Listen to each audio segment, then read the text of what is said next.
YouTuber डकी भाई का एक और बड़ा स्कैंडल सामने आ गया। डकी भाई का नया घर लेना ड्रामा या हकीकत? बंदे फ्रॉड ही है। हमसे डिफरेंट उसने कमिटमेंट्स की कि जी मैं ये कमीशन दूंगा। उसने झूठ बोला ऑडियंस के साथ जो उस पर बहुत ज्यादा ट्रस्ट करती है। मेरे पास ये बेसिकली उसका कॉन्ट्रैक्ट। मारूफ यूट्यूबर सादुर रहमान उर्फ डकी भाई का पहले तो एक केस चल रहा है और national cyber crime investigation agency में उनका केस चल रहा है और उनको हिरासत में लिया भी हुआ है। लेकिन इसी की तरह साथ ही डकी भाई का एक और स्कैंडल भी सामने आ गया है, जो उन्होंने अपने आखिरी 2 व्लॉग बना के यूट्यूब पर डाले कि उनका नया ड्रीम हाउस। उस हवाले से इस वक्त हमारे साथ प्रोफेशन प्रॉपर्टीज एंड ट्रेडर्स से अरमगान राना साहब मौजूद हैं। इनसे पूछते हैं कि ये बेसिकली स्कैंडल क्या है, इस बारे में वो क्या बताते हैं कि डकी भाई ने क्या स्कैम किया है।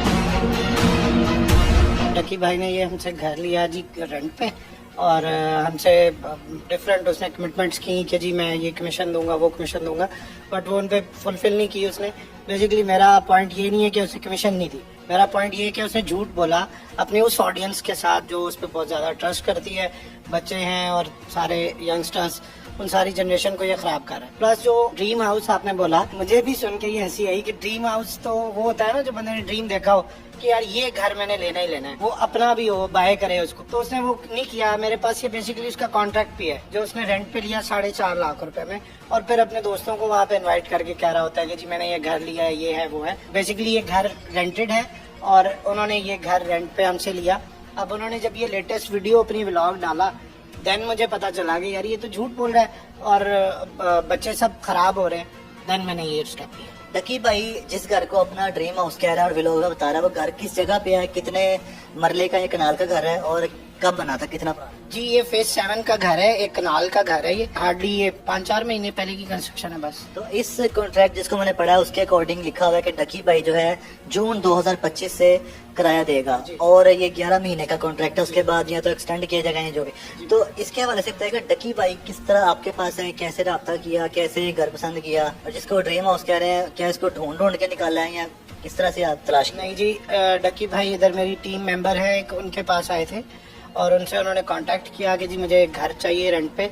तो उन्होंने बहुत एफर्ट्स की, इनको आधी रात को भी विजिट कराए और कोई मल्टीपल घर देख के ये घर चूज नहीं किया गया। मतलब 1 या 2 ऑप्शंस उनको दिखाई गई जिसपे उन्होंने ये घर फाइनलाइज किया और इन्होंने मतलब हमें कहा भी कि जी आपने ना, हमने वीडियोस वगैरह बनानी है तो आप किसी को बताइएगा ना वीडियोस का।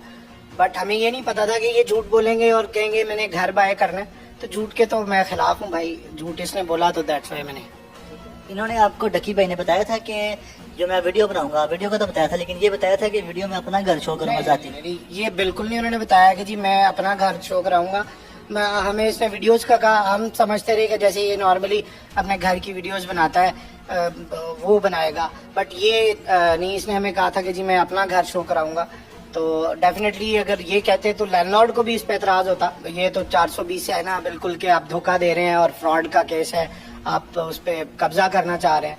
ये मुआहदा किस तरह हुआ जो आपके पास एक स्टाम्प है और इस पे जो पेमेंट लिखी हुई है वो पेमेंट किस तरह से अदा की गई है, और इस मुआहदे में जो गवाहान है वो कौन है, और डकी की बीवी अरूब भी क्या आई थी? जी डकी की बीवी अरूब भी थी। हमने इनको इस घर के कुछ 4-5 विजिट्स कराए जिसमें 2 बार अरूब आई और सारे विजिट वगैरह उसने करके और उसने किया। इनफैक्ट इनके एक बंदे हैं, उन्होंने हमें जब वीडियो हमारी देखी तो उन्होंने इनको कॉल की कि डकी यार ये घर तेरा रेंट पे है।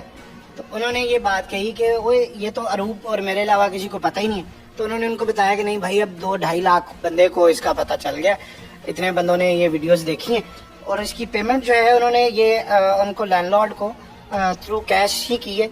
इसमें ये 24,75,000 रुपया, जिसमें 1.5 मंथ का उसका एडवांस रेंट था और 3 मंथ की सिक्योरिटी थी। जब आपने देखा ये व्लॉग आया है, आपको किसी ने सेंड किया या आपने खुद इसको देखा कि डकी भाई ने एक व्लॉग डाल दिया आपसे रेंट पे घर लेके कि उसका अपना घर? नहीं जी, जिस दिन पहले दिन मुझे पता चला, मुझे एक मेरे अजीज हैं उन्होंने बताया, वो मेरे पास इधर आए, मैं आगे मुझे कहते हैं जी डकी भाई ने घर खरीद लिया। मैंने कहा नहीं, तो मैंने कहा अभी हमने उनको रेंट पे लेके दिया। देन उन्होंने मुझे वीडियो दिखाई, मैंने वीडियो देखी तो मुझे फौरन पता चल गया ये तो वही घर है जिसको हमने उनको रेंट पे लेके दिया था। अभी आपको क्या खदशा है इस वीडियो को देखने के बाद, कि कब्जे का कोई खदशा है, किस तरह का खदशा है? जी बंदे फ्रॉड ही है। आई डोंट नो कि क्या उनका प्लान है, बट गलत है जो भी है। इस हवाले से आपने एक वीडियो बना के पोस्ट की है और बाकी देखने वाले नाज़रीन को अवेयर किया है कि ये घर जो है ये रेंट पे है।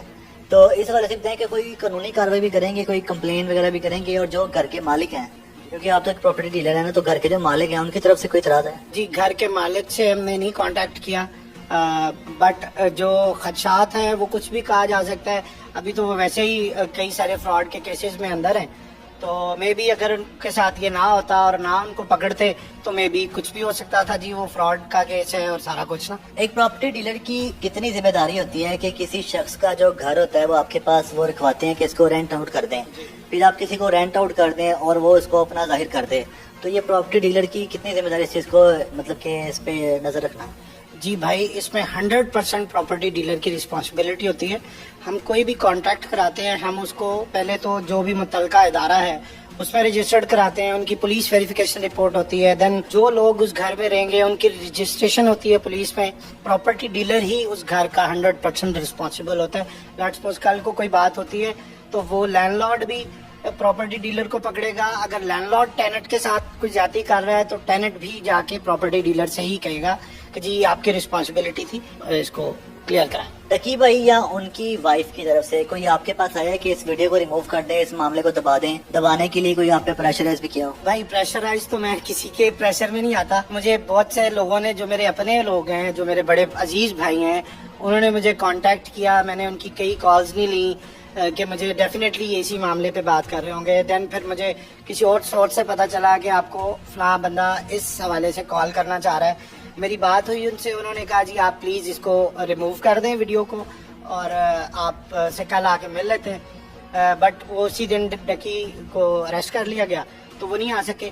कल फिर मुझे दोबारा एक सोर्स से कॉल आई कि जी वो उनकी वाइफ जो अरूब है वो रो रही हैं और वो रिक्वेस्ट कर रही हैं कि जी आप जो चाहते हैं हम एग्री हैं उस बात पे, आप वो कर लें। तो मेरा मकसद इस वीडियो को चढ़ा के कोई पैसे कमाना या कुछ ऐसा नहीं था। मेरा जस्ट अवेयरनेस मैसेज था एक बच्चों के लिए कि जी आप लोग जो ये देख रहे हैं लोगों को, ये जस्ट फेक लोग हैं, इनकी बातों में ना आए, अपना टाइम ना वेस्ट करें और मेहनत करें। तो मेरा जस्ट पॉइंट ये था, पैसों के लिए ना मैंने ये वीडियो अपलोड की थी और ना मैंने पैसों के लिए ये डिलीट करनी है। ये मेरा मैसेज है अपने उन भाइयों के लिए जो मुझे कॉल्स कर रहे थे कि इसको कुछ कर ले, सॉर्ट आउट कर ले।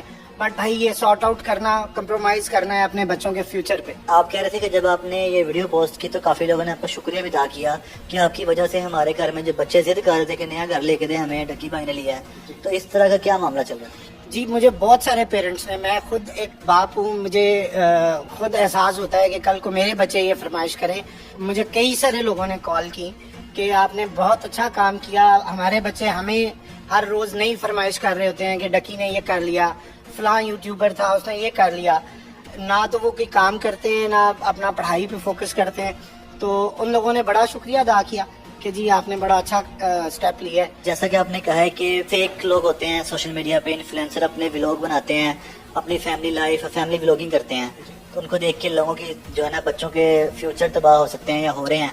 तो फिर क्या करें? सोशल मीडिया का ज़माना है, आगे आने वाले वक्त भी इसी का है, तो फिर बच्चे क्या देखें? भाई बहुत सारे अच्छे लोग हैं जो यूट्यूब चैनल्स पे हैं, सोशल मीडिया के डिफरेंट प्लेटफॉर्म्स पे वो अवेलेबल हैं, उनकी वीडियोज़ हैं। जैसे सुनील भाई हैं, बिलाल मुनीर है, वीडियो वाली सरकार से, पाक व्हील से सुनील भाई हैं। अब इनकी कोई एक वीडियो उठा के देख लें जिसमें इंफॉर्मेशन ना मिले आपको। किसी भी बंदा, कोई भी किसी भी टाइप का बंदा है, उसको उनकी हर वीडियो में से कोई ना कोई इन्फॉर्मेशन मिलेगी जिससे आप देख के अपने आप को, नॉलेज को गेन कर सकते हैं और बेहतरी ला सकते हैं, पॉजिटिविटी अपनी लाइफ में ला सकते हैं। तो प्लीज़ उन लोगों को फॉलो करें, उन लोगों को देखें। मेरी सजेशन है ये फेक लोगों से ज़रा अवॉइड करें।